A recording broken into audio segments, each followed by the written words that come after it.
네, 기도하고 시작하도록 하겠습니다. 은혜가 풍성하신 하나님 참으로 감사를 드립니다. 오늘도 주의 이름으로 저희들이 함께 모였습니다. 이 시간을 복 내려 주옵시고 저희들에게 필요한 말씀과 저희들에게 풍성한 생명을 하나님 허락하여 주시옵소서. 예수님의 이름으로 감사하며 기도드립니다. 아멘. 네, 우리 책으로 하면은 187쪽입니다. 187쪽. 하나님이 인간을 보살피는 방식, 이 부분을 좀 같이 천천히 읽어가면서 묵상해 보도록 하겠습니다. 랑콩부 신부님은 로마에서 훌륭하다는 평가를 받았고 교리에 따라서 생활한다는 승인까지 얻었다. 신부님은 돌아온 후에도 평소와 같이 기도하고 설교하며 직무를 수행했다. 나는 신부님이 없는 동안 발생했던 일과 고통과 하나님께서 나를 어떻게 돌보셨는지 이야기했다. 한 번은 딸아이를 위해 무게가 많이 나가는 짐꾸러미를 파리로 보낸 적이 있었다. 그런데 사람들이 그것을 호수에서 잊어버렸고 다시 찾지 못했다는 소식을 보내왔다. 나는 상심하지 않았고 언젠가 찾게 되리라고 생각했다. 하지만 한 달 내내 그 지역을 샅샅이 뒤졌지만 끝내 찾지 못했다. 석 달이 지났을 무렵 기적이 일어났다. 그 짐이 어느 가난한 사람의 집에서 발견되어 내게 돌아온 것이다. 그 사람은 그 짐을 풀어보지 않았고 그것을 누가 자기 집에 갖다 놓았는지도 모르고 있었다. 또 언젠가는 게 간증입니다. 간증. 또 언젠가는 내가 1년 동안 쓸 돈을 전부 다른 곳에 보낸 적이 있었다. 돈을 맡은 사람은 그것을 2개의 보따리로 만들어 말등에 실었다. 그런데 돈이 있다는 것을 깜빡 잊고 다른 소년에게 그 말을 끌고 가라고 맡겼다. 소년은 말에 돈이 실린 것도 모른 채 말을 몰고 가다가 돈꾸러미를 제네바 시장 한복판에 떨어뜨렸다. 그것도 모르고 소년은 계속 길을 갔다. 놀랍게도 떨어진 돈꾸러미를 발견한 것은 바로 나였다. 이렇게. 나는 그때 반대편에 서고 있었다. 내가 마차에서 내려 맨 처음 발견한 것이 바로 그 돈꾸러미였다. 그곳에 그토록 많은 사람들이 있었는데 돈꾸러미를 주운 사람이 바로 나라니 이 얼마나 놀라운 일인가. 이런 일들이 내게 많이 일어났다. 이런 이야기들은 하나님께서 나를 지속적으로 보호하셨다는 것을 설명하기에 충분하다. 이건 그냥 잔느경의 간증이니까 이렇게 들으시면 되실 것 같습니다. 제네바의 주교님은 끊임없이 나를 핍박했다. 주교님은 나에게는 제스에서 베풀어준 것에 대해 감사하다며 편지를 통해 정중하게 인사를 했다. 하지만 다른 사람에게는 내가 그 집에 아무것도 준 것이 없다고 말했다. 또 내가 살고 있던 우르술라 수녀에게 편지를 보내 나를 랑콩부 신부님이 개최하는 수양회에 참석하지 못하게 하라고 부추기기도 했다.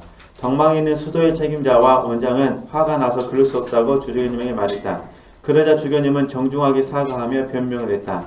그들은 주교님께 편지를 보내어 내가 고해성사실 외에는 랑콩부 신부님을 만날 기회가 없다는 것과 나를 통해 깨우침을 받기 때문에 자신들은 나와 함께 있는 것을 기쁘게 생각하며 하나님의 은혜로 여긴다는 내용을 알려주었다. 어쨌든 이런 부분들이 이제 육체의 입장에서 봤을 때 술수잖아요. 술수, 강조한 행위고 이런 부분들 보시면 되실 것 같습니다. 이게 저나 우리 지체들이 이렇게 계속 반복된 이야기지만 우리가 영성을 추구하는 영성인이 되어질 때 사람들에게 칭찬을 들을 수도 있고 또 한편으로는 사람들에게 비방을 받을 수가 있습니다. 그래야 중요한 부분은 내가 칭찬을 들을 때나 비방을 받을 때 굉장히 힘든 일이지만 그래도 항상 중심에서는 하나님께 초점을 둠으로 말미암아 칭찬하든 비방하든 이 부분에 대해서 하실 수만 있다면 계속해서 마음으로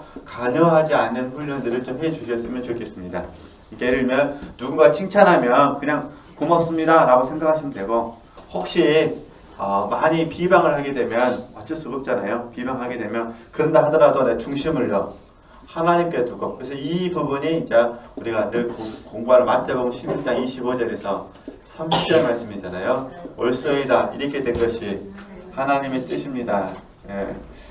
실제적으로 우리가 이제 또 동일하게 육신을 쫓아서 우리 육신을 쫓아 행한다고 말할 때, 보편적으로 저희들이 하나님께 회개하는 경우에는요, 비방 때문에 많이 회개해요. 칭찬 때문에 별로 회개 안 하신 것 같아요. 왜냐면 왜 칭찬 때문에 별로 회개하지 않을까요? 칭찬은 좋은 거니까. 내 편에서는 칭찬 많이 들으셔가지고 스트레스 받으세요?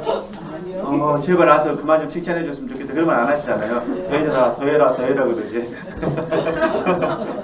그러니까 칭찬을 받을 때도 자칫 잘못하면 칭찬이 우리에게 뭘 가져다 주냐면, 칭찬은 참 어려운 게 칭찬이거든요. 어떤 사람에게는 격려가 되는데 어떤 사람에게는 자긍심을 뛰어넘어서 자칫 잘못하면 자만으로 갈 가능성이 많습니다.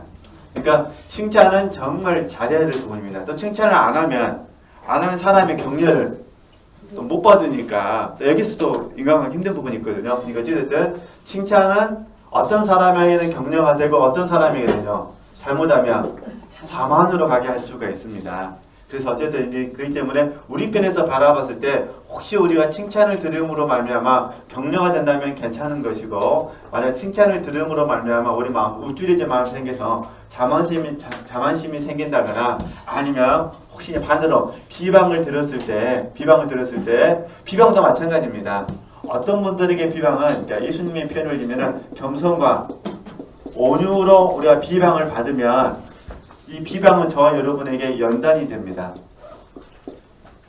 그죠? 근데 만약에 우리가 비방을 겸손과 온유로 받지 못하고 교만으로 반응하면 어떻게 될까요? 똑같이. 그럼 여기에 이제 다툼이 생기겠죠. 다툼. 그죠? 특별히 다툼이 내적 다툼이 될 때가 더 힘들죠. 내적 다툼. 갑자기 새벽 6시에 일어났는데 비방받았던 사건이 생각이 난다든가. 그러면 갑자기 6시부터 이제 어떤 일이 시작됩니까? 이제 눈 뜨자마자부터 붕괴가 일어나죠, 붕괴가. 그렇죠? 근데 붕괴를 표현할 수도 있어요, 없어요? 없어요.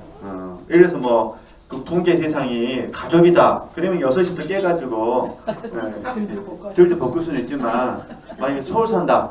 그럼 어떻게 하겠습니까, 이게? 이런 경우도 있습니다. 1년 전에 다퉈가지고 결별을 했어요. 1년 전에 다퉈서 결별을 했는데 갑자기 아침에 새벽 6시 일어나가지고 그 사람에 대해서 내적 다툼이 일어날 수도 있습니다. 그런 경험 없으신가요?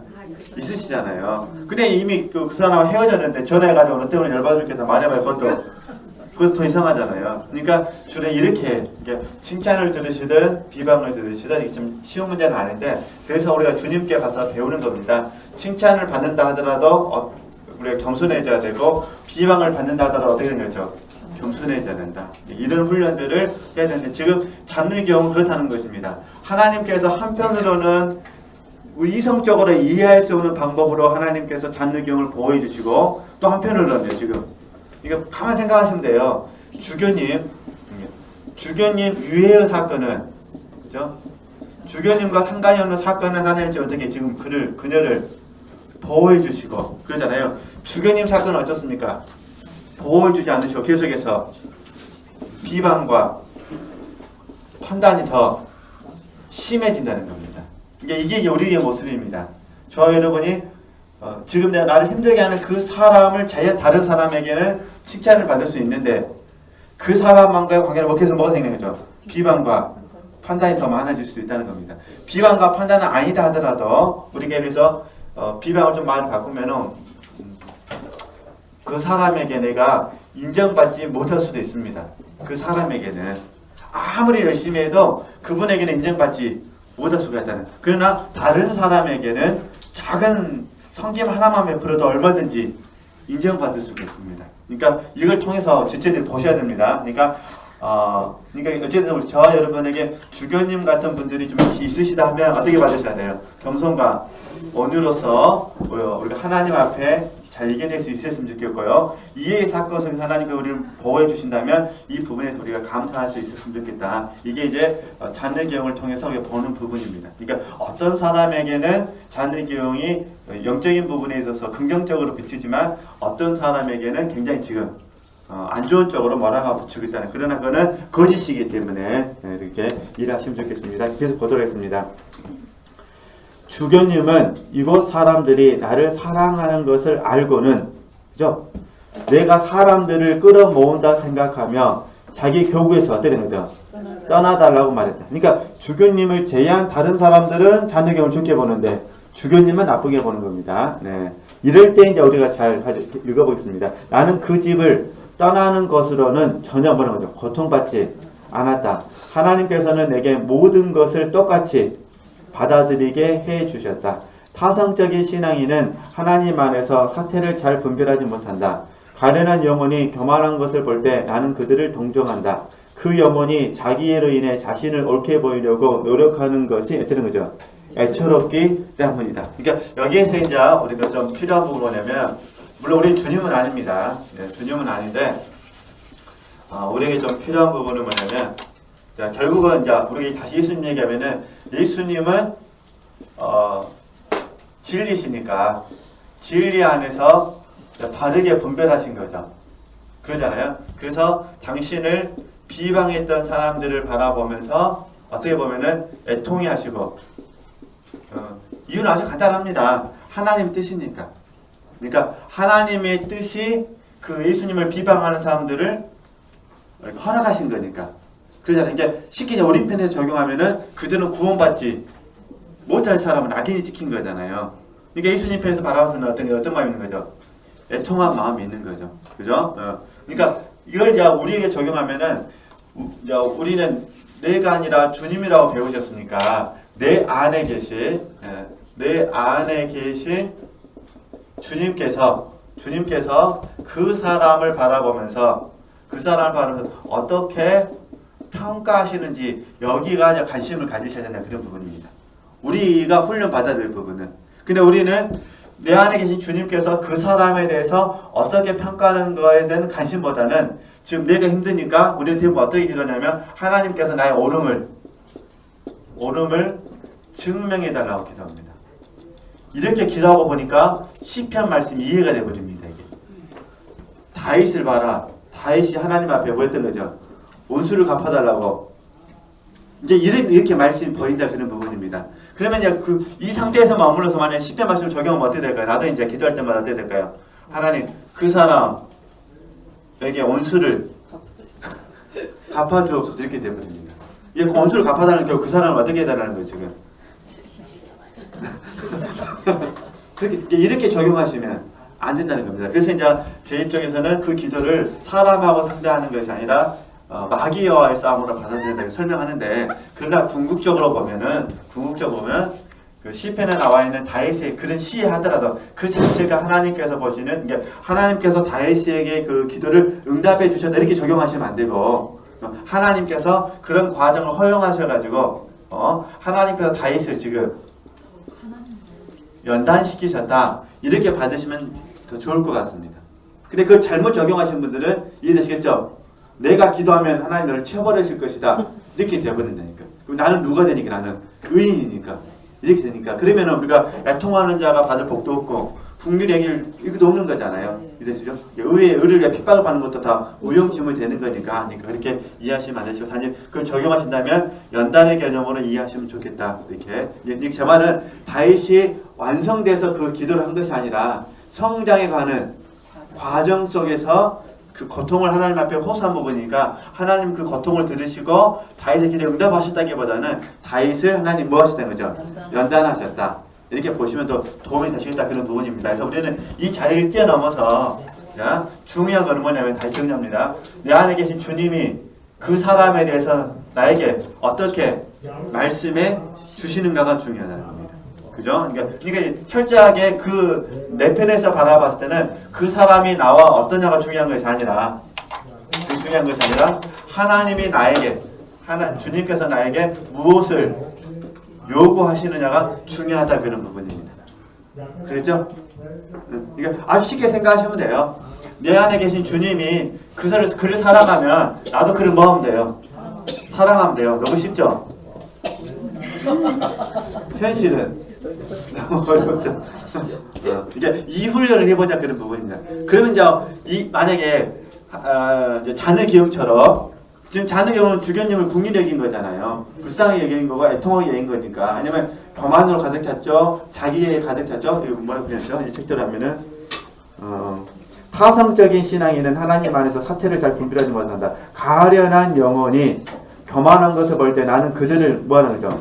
동정한다. 그 영혼이 자기로 인해 자신을 옳게 보이려고 뭐하는 거죠? 노력하는 것이 어떻게 느껴지는 거죠? 애처롭다. 그죠? 네. 이렇게 이해를 하시면 됩니다. 그래서 제일 좋은 방법은 뭐냐면은 내 안에 계신 주님이 그 사람을 바라보면서 뭐라 말씀하시는가 중요하고, 두 번째는 뭐냐면, 두 번째는 주님의 그 감동을 아니까 주님의 뜻을 알았다면 내가 어떻게 그 주님의 뜻을 순종해 드릴 것인가, 이게 문제가 있는 거죠. 그래서 우리가 사랑도 적용해 볼 수가 있고, 간용도 적용해 볼 수가 있고, 팔복의 영성도 적용해 볼 수가 있고, 그런 부분입니다. 그래서 힘들지만 이렇게 우리가 훈련을 해봤으면 좋겠습니다. 그죠? 이렇게 똑같아요. 이 하나의 사건이지만 여기에 이제 팔복이 전부 다 있는 거예요. 그죠? 심령에 가라는 법도 있고, 의에 줄인 것도 있고, 의를 위하여 핍박을 받는 것도 있고, 화평케. 솔직히 이런 관계가 되면은 화평은 안 되잖아요. 근데 우리가 이런 관계를 영적으로 바르게 하기 위해서는 하나님과 나 사이에 화평돼 있어야 되지만, 나와 나 자신과의 화평돼 있어야 되잖아요. 그죠? 우리 지체들께서 아마 혹시 내가 그를 사랑한다라고 감동을 받았어도 그 감동 속에서도 두 가지의 마음이 생기실 거예요. 하나는 올소이다라는 마음과, 하나는 그래도 하나님 어떻게 이게 말이 됩니까 이거? 하나님 내 편 들어주셔야지 왜 그 편 들어줍니까? 그러시죠? 네. 자녀들도 그러잖아요. 엄마 아빠 다 빨빨하 그러는데 네가 틀렸어. 네 언니가 맞아. 그 뭐입니까? 뭐 얼굴이냐? 그러죠. 또 반대로도 그렇고. 네, 그게 사람 마음이니까요. 그래서 중요한 거는 내 편이냐 너 편이냐 중요한 것이 아니라 우리는 하나님의 뜻이 무엇인가가 중요하다. 근데 이게 물론 감정이 있어서, 그래서 육신을 쫓아 행한다는 게 있어서 어려운 부분이지만 자느 경우 그렇게 하고 있다 이런 부분입니다. 그 대신 다시 이제 정리하면은 우리가 자느 경우를 절대 따라하려고 하셔서는 안 됩니다. 왜냐하면 자느 경우 항색 오리는 겹색이기 때문에 단지 이제 소원을 가졌으면 좋겠다. 나도 자느 경처럼 혹시 이런 부분이 있다면은 한번 소원을 가졌으면 좋겠다. 이렇게 적용했으면 좋겠다 그런 부분입니다. 나는 사람들과 대화를 많이 했기 때문에 무척 지쳐 있었다. 이게 이 무척 지쳐 있었다는 건 무슨 말이냐면 그 말을 많이 했기 때문에라는 표현보다는요, 정확히 말하면은 잔느기용의 생명이 다른 사람들에게 흘러가가지고 그 사람의 그 지친 부분들을 쉽게 말해서 발을 시켜준 거예요. 그러니까 잔느기용은 어떻게 될까요? 지금 지쳐 있겠죠. 그래서 잔느기용이 이 책 말고 다른 책에서 뭐라냐, 자기 자신이 여인숙과 같다고 말합니다. 자기의 마음이 여인숙과 같다. 근데 이 여인숙이 고급스러운 여인숙이 아니라, 정말 나그네들이 하루 쉬었다가는 여인숙으로 비유합니다. 그리고 어떻게 표현하냐면, 나그네가 하루 동안 머물면서 온갖 잡스러운 쓰레기를 다 버리고 가는 여인숙으로 이야기합니다. 이게 무슨 말이냐면, 이걸 이 대목에 연결하면은, 저 여러분이 영적인 지도자로서 삶을 살 때, 혹시 누군가와 A라는 사람과 교제를 나누다 보면, A라는 사람이 갖고 있는 온갖, 육체의 것들을 전부 다 나한테 뭐 하는 거죠? 쏟아내고 간다는 것입니다. 그리고 그는 뭐라 말하냐면, 참 행복했습니다. 당신이 있어서 너무 좋습니다. 앞으로도 계속해서 이렇게 해 주십시오라고 한다는 거예요. 그러면 A는 즐거우면서 가요. 근데 그 지도자는 어떻게 되는 거죠? 그 마음속에, 잔느기의 표현을 드리면은 그가 가지고 있는 육체의 모든 것들이 내 마음속에 다 들어오게 된다는 거죠. 이해되시겠죠? 네. 그래서 그게 지금 지쳤다 그 말입니다. 그래서 뭐라고 말하냐면은, 휴식이 필요했던 내게 랑콩부 신부님이 뭐라 된 거죠? 피정을 보냈다. 사랑을 전하는 일로 하루하루를 보내면서 나는 영적인 어머니의 자질이 나에게 주어진 것을 뭐라는 거죠? 깨달았다. 이게 이번에 읽어야 될 책입니다. 탕자의 귀향하고 비슷합니다. 그러면 이미 읽으신 분도 있고 저도 읽고 있는 중인데, 헬렌 아우엔이 탕자의 귀향에서 이렇게 크게 세 가지를 이야기합니다. 자기 자신이 첫 번째 둘째 아들이었다. 그런데 실질적으로는 둘째 아들 모습보다는 큰 아들의 모습이 더 많았다. 이렇게 고백합니다. 그런데 이제 나중에 깨달았던 부분은 우리가 아버지가 돼야 된다. 아버지의 소명을 가져야 된다. 이 이야기를 합니다. 그죠? 그러면 이제 이걸 잔느경도 그러잖아요. 잔느경도 처음에 우리가 이렇게 자기 발견 자아파서를 배웠을 때 둘째 아들과 같은 모습들이 많이 있었죠. 그런 과정 가운데 큰 아들과 같은 모습도 있었고, 근데 지금에서는 어떤 모습이 된 거죠? 아버지가 아니라 이건 자기는 먼저 여자분이니까 어머니라 그러잖아요. 어머니의 다시 정리하면은 나는 영적인 어머니의 자질이 나에게 주어진 것을 깨달았다. 이걸 소명의식이라고 합니다. 소명의식. 실질적으로는 하나님은 저와 여러분에게 지도자의 그 소명을 감당하도록 하기 위해 이미 달란트를 다 주셨어요. 지금 아시겠죠? 다 주셨는데 중요한 거는 내가 그 달란트를 지금 발견하느냐. 물론 우리 상담에서 발견했죠. 담임 목사님 통해서. 중요한 거는 그 부분에서 소명의식이 있느냐 없느냐의 문제죠. 소명의식이 있느냐 없느냐. 그렇게 이해하시면 되실 것 같습니다. 네. 근데 이제 이렇게 글을 썼으니 이걸 검열하는 신부들이 봤을 때 열 받겠습니까? 안 받겠습니까? 받죠. 그러니까 이런 말들을 참 다음 우리 지체들께서 얄미운 사람들 앞에서 이런 말 하시면 안 됩니다. 성질나고 그래. 더 성질나게 하니까. 얄미운 사람 앞에서 말 안 하는 게 제일 좋습니다. 네. 그리고 어떤 사람에게 말하면 좋을까요?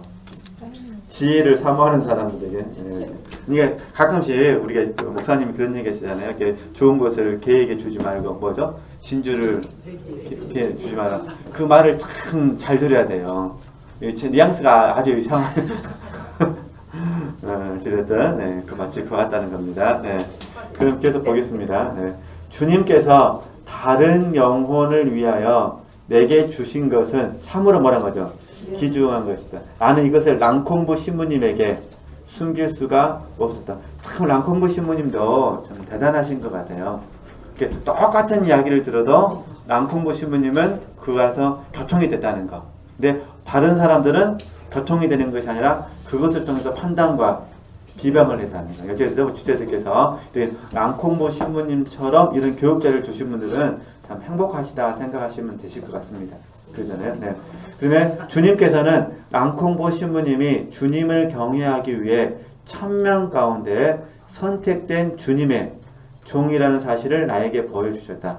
또한 신부님을 완전한 죽음과 옛사람의 전적인 파괴 가운데로 인도하시다는 것과 지금 우리가 하고 있는 자기 부인 자아부정입니다. 신부님이 나를 인도하셨던 바로 그 길로, 그렇죠? 신부님을 걸어가게 하시기 위해 나를 어떻게 하는 거죠? 도구로 쓰실 것도 보여주셨다. 그것을 위해서 나는 다른 사람들에게 내가 지나온 길을 말해 주어야 할 상황에 처하게 될 것이라고 했다. 그래서 이 책을 쓰게 된 거예요. 그죠? 영혼의 포커스도 이렇게 쓰게 된 거고, 이렇게 이해하시면 됩니다. 그럼 이건 어떤 부분이냐면은, 그러니까, 우리가 몇 주 전에 공부를 했을 때, 랑콩부 신부님이 아직은 내적 동행에 대해서 잘 모른다고 그랬잖아요. 그렇죠? 그러니까 랑콩부 신부님의 입장에서는 이제 잔느경의 고백입니다. 내적 동행은 잘 모르지만 하나님을 사랑하여서 하나님의 사역에는 크게 쓰임받고 있는 분이다. 그러나 아직은 내적 동행에 대해서는 잘 모른다. 그러니까 다시 정리하면 어쨌든 그러니까 이 내적 동행에 대해서는 모르지만 랑콩부 신부님 자체가 성품이 좋아서 잔느경을 객관적으로 잘 인도해 있습니다. 그러니까 잔느경의 체험을 랑콩부 신부님이 하지는 않았지만 객관적으로 잔느경의 영적인 여정을 이해하고 섬겨줬다 그런 부분입니다. 근데 지금에 와서는 이제 잔느경이 랑콩부 신부님이 객관적으로 알고 계시니까 주관적으로 어떠죠? 주관적으로 하나님께서 섬기게 하실 것이다. 그 이야기를 하는 겁니다. 그래서 우리가 이걸 통해서 좀 알 수 있는 건 뭐냐면은 깊은 바다가 서로 부른다는 부분도 있지만 실질적으로는 하나님을 사랑하는 사람이라면 이해되시겠죠? 하나님을 사랑하는 사람이라면 결국은 하나님을 사랑하는 체험을 통해서 우리가 주관적인 부분이든 객관적인 부분이든 우리가 도울 수 있다는 것을 말합니다. 전제 조건이 뭐냐면 그가 나도 하나님 뭐한다면 서로 사랑한다면. 그러나 만약에 나는 하나님을 사랑하는데 그가 아직 하나님을 사랑하지 않는다면 어렵겠죠. 그러잖아요. 마치 계란으로 파헤치기처럼 되게 힘들겠죠. 그러나 그게 아니라 서로 영적으로 뭐 김양, 얌양을 떠나서 서로 하나님을 사랑한다면 우리는 객관적인 부분이든 주관적인 부분이든 어떻게 되는지 우리는 서로 도울 수 있다. 이렇게 이해를 하시면 되실 것 같습니다. 네. 좀 보겠습니다. 주님은 우리를 주님 안에서 하나 되게 하겠다고 말씀하셨다. 영적인 부분에서 이런 표현들이 지금 아주 심각한 고민이 되는 거예요. 지금 이게 나중에 다 올무가 되어버리거든요.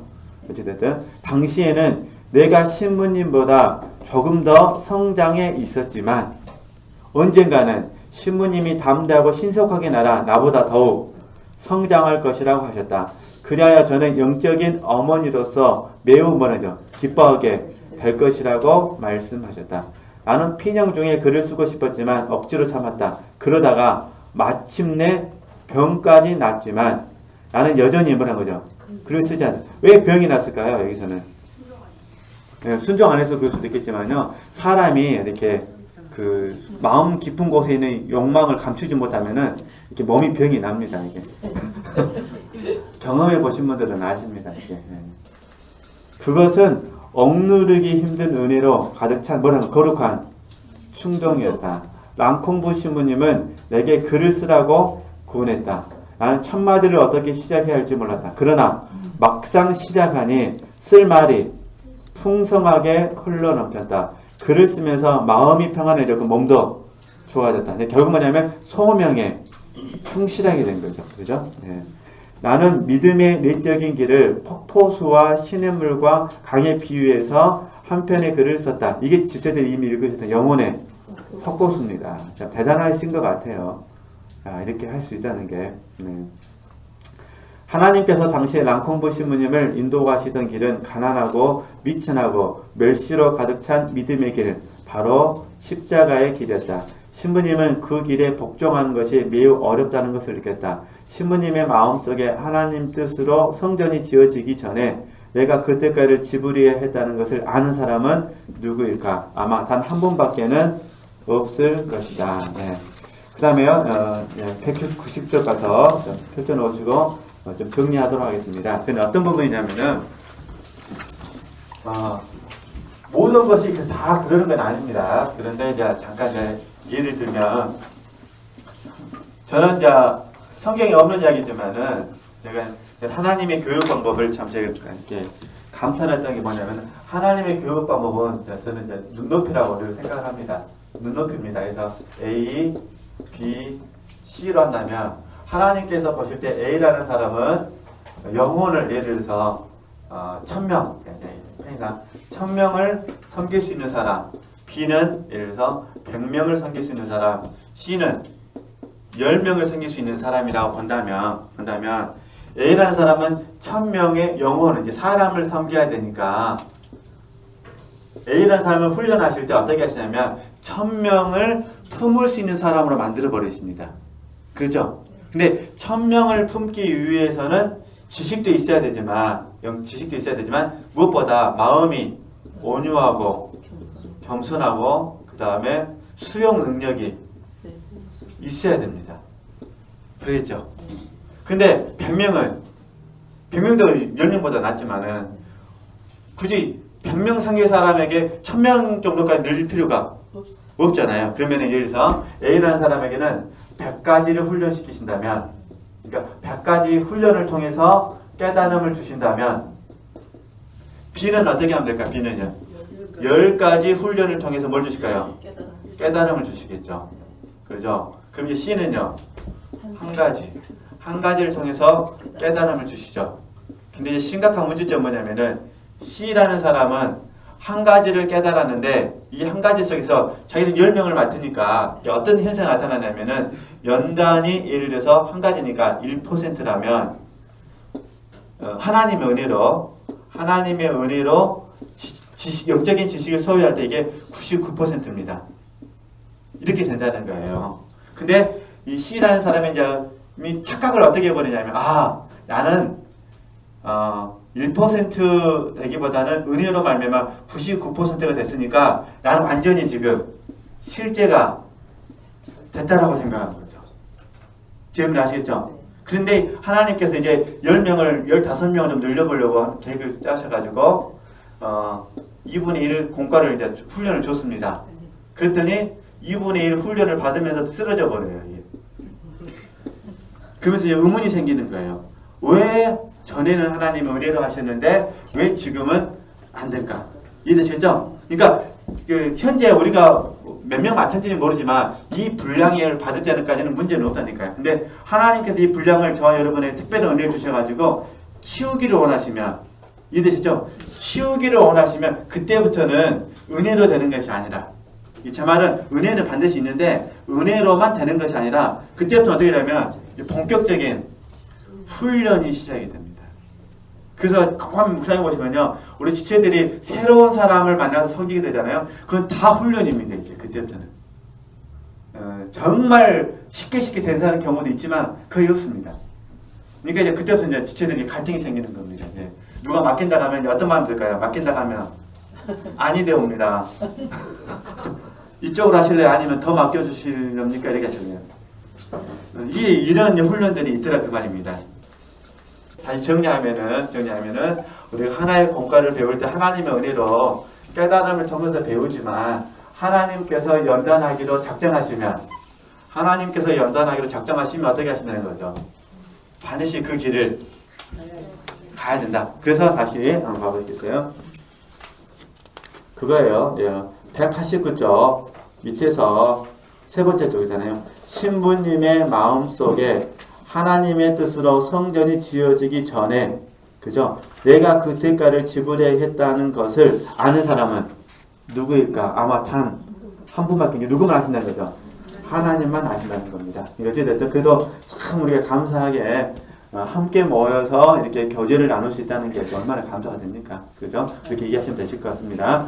그 다음에 이제 190쪽에 가서요. 하나님은 우리의 선택을 존중하신다. 한번 보도록 하겠습니다. 그래서 보시면은 작은 것이 써있잖아요. 하나님은 인간의 자유를 어떻게 하시기 때문에요? 존중하시기 때문에 우리의 의지로 선택하기 원하신다. 최근 들어서 우리 지혜들께서 목사님 강의를 들으시면 의지를 사용합시다. 그런 말씀 많이 들으실 거예요. 의지를 드려야 됩니다. 이게 이 부분이에요. 의지를 들여서 선택을 하나님은 원하신다는 거예요. 이제 하나님은 인간의 자유를 존중하시기 때문에 우리의 의지로 뭐 하는 거죠? 의지로 선택하기를 원하시는 거예요. 그러면 이게 성장한 사람의 특징이거든요. 미숙한 사람은 어떻게 되냐면 의지로 선택하는 걸 안 좋아해요. 당해서 수동적인 상태가 되기를 원하죠. 쉽게 말해서 은혜 중독이 되어버리는 거예요. 하나님이 해 주시옵소서, 나는 가만히 있겠습니다. 이 잘못 적용하면, 그죠? 근데 성장한 사람은 의지를 들여서 선택하는, 그러니까 그러잖아요. 하나님의 선하시고 기뻐하시고 온전하신 뜻을 분별하라. 근데 분별의 목적은 아니잖아요. 분별해서 뭐라는 거죠? 선택하라는 거죠. 그러니까 분별은 의지가 먼저 작용을 해야 되거든요. 분별하려고 하는 의지가 있어야, 그죠? 그래 분별할 수가 있거든요. 근데 처음부터 내가 분별하지 않고 놔버리면 어떻게 될까요? 의지를 놔버리면 그러면 안 되는 거죠. 그렇죠? 이렇게 이해하시면 됩니다. 네, 그래서 결국은 이 오늘 챕터라 표현한다면은 이 의지를 사용하는 것이 성장한 사람의 특징이다. 그래서 찰스 솔로몬도 뭐라고 말씀하시냐면 영적인 활동은 의지를 사용하는 것이다 이렇게 말하거든요. 의지를 사용하는 법을 우리가 잘 배우셨으면 좋겠습니다. 그럼 계속 좀 읽어가면서 설명하겠습니다. 나는 랑콩부 신부님이 자신에 대해 철저히 죽게 되기를 바라면서 신부님을 이대하고 복된 죽음에 이르게 해줄 모든 십자가와 고통을 뭐란 거죠? 강구했다. 참 이게 쉽겠습니까? 어렵겠습니까? 어떠세요? 자녀들이 파쇄되어야 되는 걸 다 아시잖아요. 무릎 꿇으실 때마다 하나님 우리 자녀에게 모든 환난과 고통을 다 주셔가지고, 그죠? 이게 십자가와 고통을 주옵소서. 잘 안 되죠. 그죠? 네, 그게 부모의 마음이잖아요. 그래서 네, 보겠습니다. 신부님이 자아의 죽음을 향한 참된 빛이 아니라 다른 빛으로 사물을 볼 때마다 나는 뭐라고요? 고문을 당하는 것처럼 고통스러웠다. 자, 그러면 이걸 적용해 보겠습니다. 만약에 우리 지체들께서 영적인 친구라고 하겠습니다. 자녀는 그냥 잊어버리고요. 자녀는 잘 안 되니까. 자녀는 주님 뜻대로 하셔야 되고. 네. 잘 안 돼요. 자녀는. 그냥 자녀는 애정이 너무 깊이 개입돼갖고 잘 안 되는 것이 자녀인데, 어쨌든 영적인 친구를 적용하면은 A라는 사람이 지금 이래서 우리식으로 말하면 자기 부인 자아 부정의 길을 가야 되는데, 그죠? 자기 부인 자아 부정의 길을 가지 아니하고 다른 곳에 목표를 두고 목적을 두고 정진하면 당연히 지체들 마음속에 탄식이 생길까요, 안 생길까요? 생기겠죠. 그렇죠. 그러면 그래서 이제 자녀 대신 영적인 친구 대신 남편으로 한번 집어넣어서 금방 이해되실 거예요. 금방. 남편이 지금 오늘 자기 부인하고 자아 부정의 길을 가야 되는데 자기 부인 자아 부정 길을 안 가고 목표를 자아 개발에 넣어버려가지고 날마다 골프 치러 다니고 예를 들어서 뭐 이렇게 근데 너무 열심히 해요. 근데 잘못은 아니죠. 뭐 골프 팀장이 무슨 잘못이겠습니까? 건강을 한다는 거, 또 뭐 사업 확장을 한다는 거 잘못은 아닌데, 근데 너무 자아 개발에만 몰두하는 모습을 보면 탄식이 생길까 안 생길까요? 생기겠죠. 그렇게 이해하시면 돼요. 지금 예.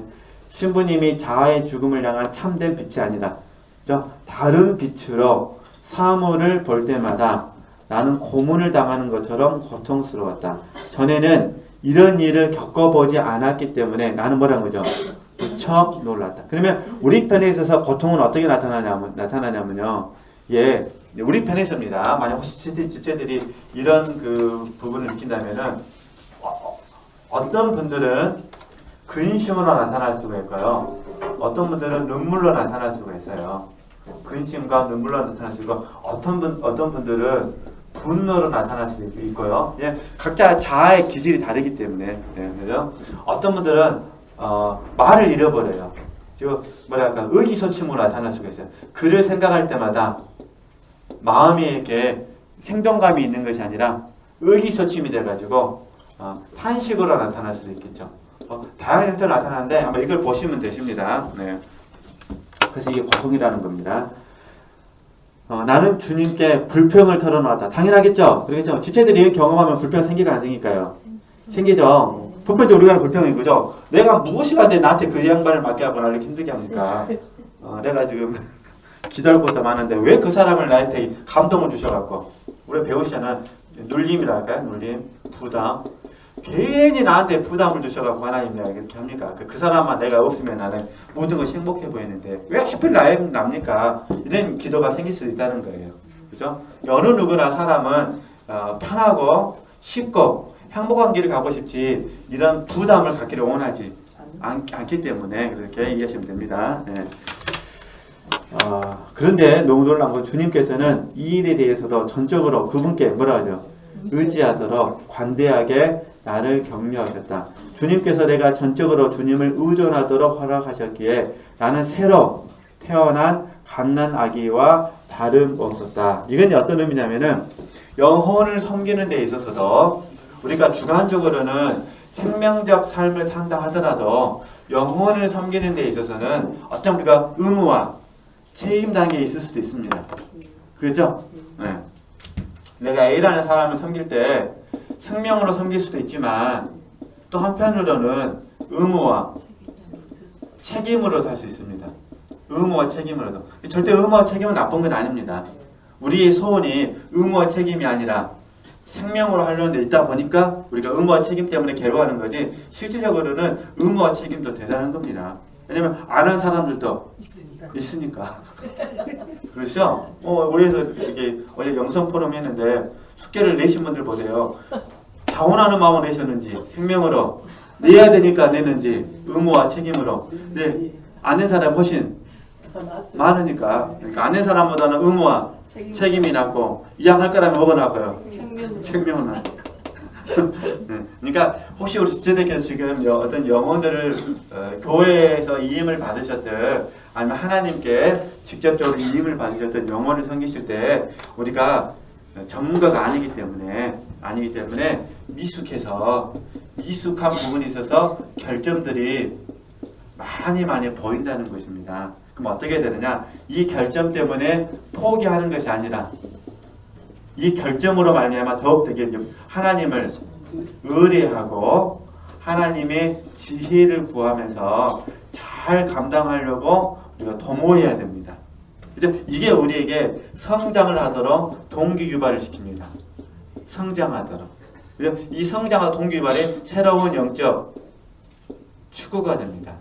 그래서 이렇게 훈련이 되어지면은 앞으로 훈련받을 때 내가 나를 위해서 훈련하는 것이 아니라 하나님과 그를 위해서 훈련하겠다. 이렇게 태도가 바뀌게 됩니다.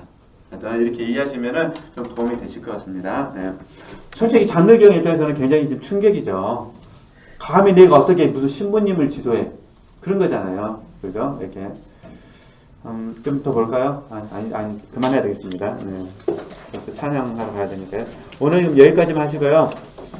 어찌됐든 지금 갑자기 이 교제 분위기가 역전이 되어버렸습니다. 이제 장로경이 섬김받는 자리에서 갑자기 이제는 이제 섬기는 자로 바뀌었다는 거, 그렇게 이해하시고 책을 보시면 좀 도움이 되실 것 같습니다. 하나님께 영광 돌리겠습니다.